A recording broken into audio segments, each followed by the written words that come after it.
Well, what about Shepard? Earthborn, but no record of her family. Doesn't have one. She was raised on the streets, learned to look out for herself. She saw her whole unit die on a cruise. She could have some serious emotional scars. Every soldier has scars. Shepard's a survivor. Is that the kind of person we want protecting the galaxy? That's the only kind of person who can protect the galaxy. I'll make the call. We all had that one game we played during lockdown religiously that got us through the whole ordeal. For some it was Animal Crossing New Horizon, for some it was Final Fantasy VII Remake, for some it was Doom Eternal, but for me it was the original Mass Effect. I first played Mass Effect 1 during lockdown in 2020, and it's one of the best experiences I've ever had in gaming. I've always sort of passed up the chance at playing Mass Effect, and for some reason I just never got into it. I just never really wanted to play the original trilogy, until I downloaded all three of the original games on Xbox's Game Pass. And as it turns out, it's one of the best decisions I've ever made.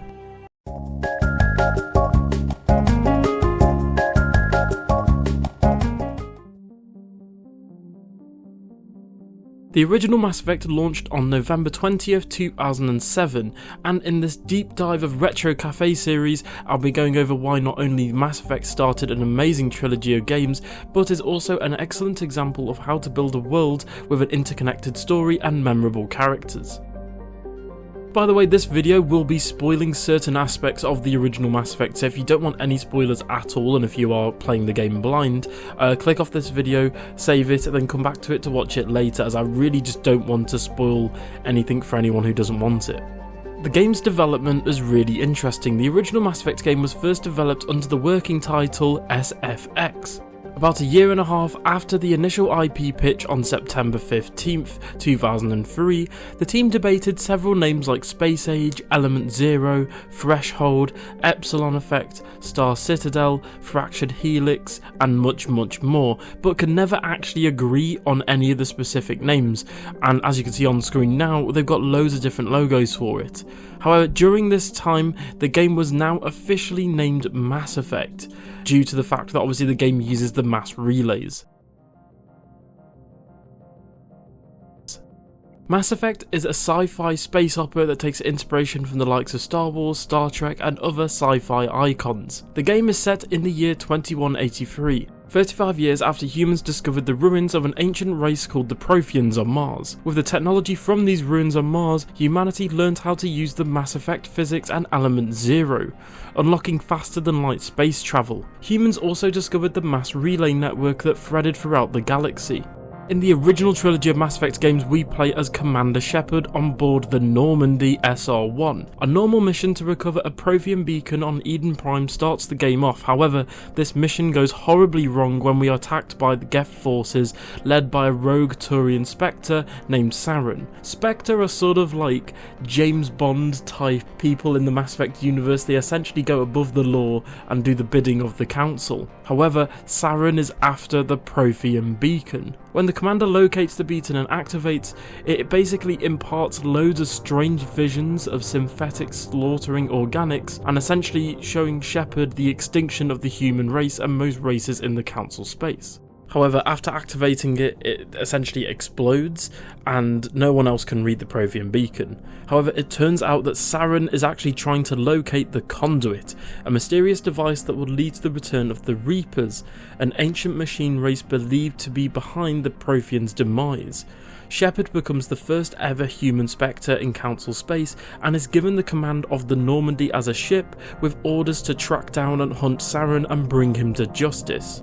Now the story changes here, and it's no longer about just bringing one man to justice, but it's also about saving an entire galaxy from extinction of the Reapers. And this is where the story starts off, and it's amazing. The fact that the Reapers are seen here as a presence, but they're not really too highly emphasized until near the end of the game.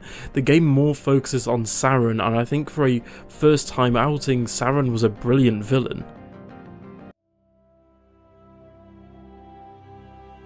The crew of the Normandy include Commander Shepard, of course, Joker, your wisecracking pilot, played by Seth Green, who you may know as Chris from Family Guy and a slew of other roles he's been in. Obviously we got Best Girl Tally, a Quarian on her pilgrimage to essentially prove herself to her species.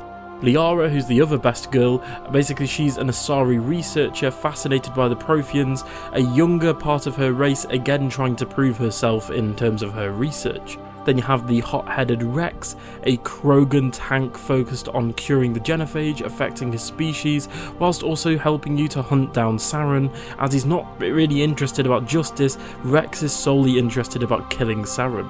And then we have Best Boy Garrus, who's a former CSEC officer at the Citadel, who joined you on the Normandy as he wants justice for Saren's crimes.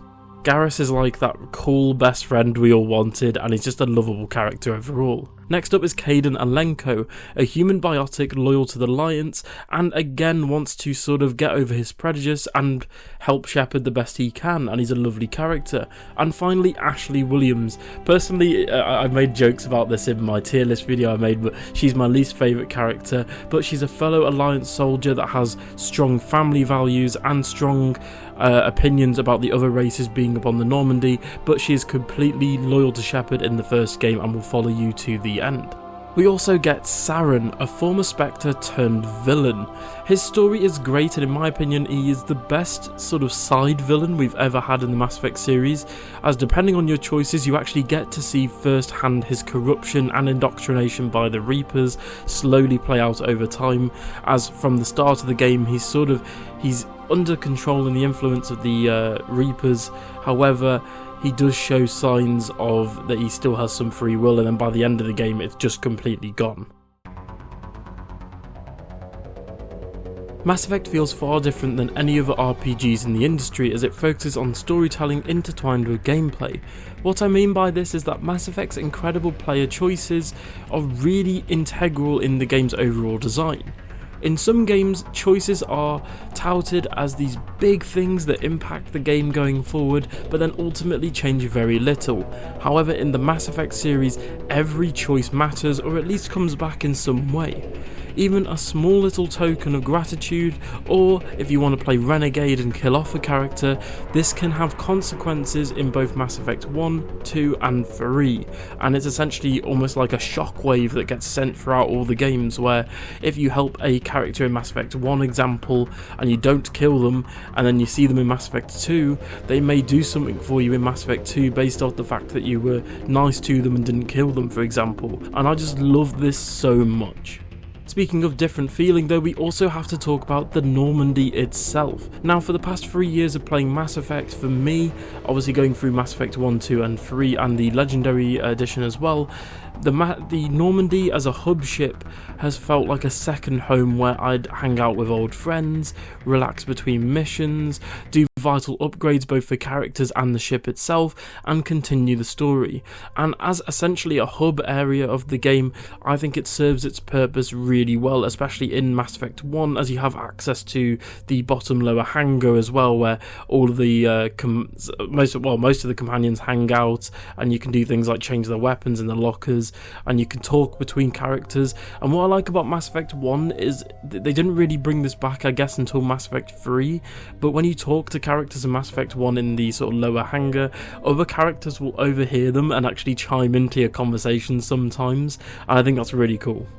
The OG Mass Effect also created loads of memorable moments, including Eden Prime, obviously with the start of the game and you seeing Saren for the first time, landing on the Citadel for the first time and getting engrossed in the politics, Ilos, I'm not going to spoil it obviously, but the really difficult decision that you have to make on Virmire, Conrad Werner, the absolute man, the myth, the legend, punching the reporter, and obviously saving Liara and meeting Liara for the first time. And obviously these are only a few of the moments, but another one for me is obviously Cora's Den. But I think there'd be too many moments. I think that would have to be its own video. That's how great the original Mass Effect is.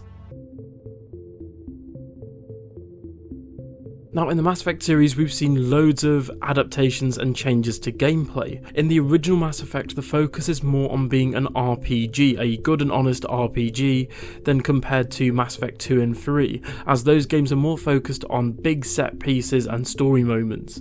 Mass Effect 1 also has a bigger focus on exploration with the use of the Mako, which is a sort of tank slash off-road vehicle hybrid, and like Mass Effect Andromeda's Nomad, Mass Effect 1 allows you to explore bigger, wider open areas on different planets with the Mako to fight enemies and explore to gain collectibles.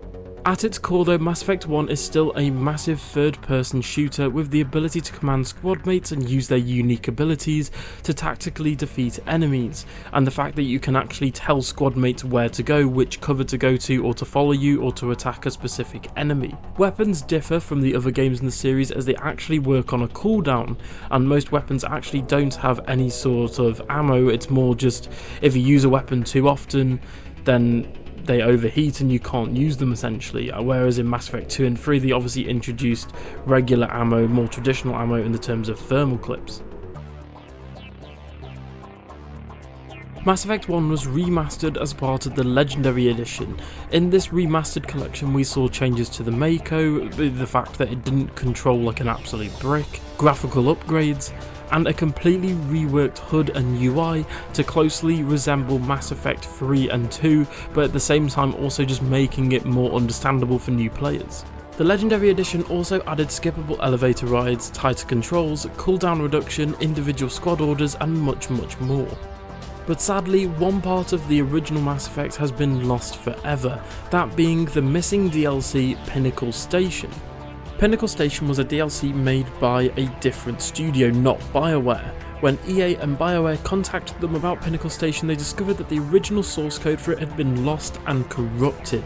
Mac Walters, the game's OG director who has now left BioWare, stated that re-adding Pinnacle Station into the Legendary Edition of Mass Effect 1 would essentially require the team to create it from scratch, and since the Legendary Edition was essentially under a really tight deadline from EA, this would mean that it would have had to have been delayed over 6 months, which obviously they just couldn't do, meaning that they just couldn't add Pinnacle Station into the game.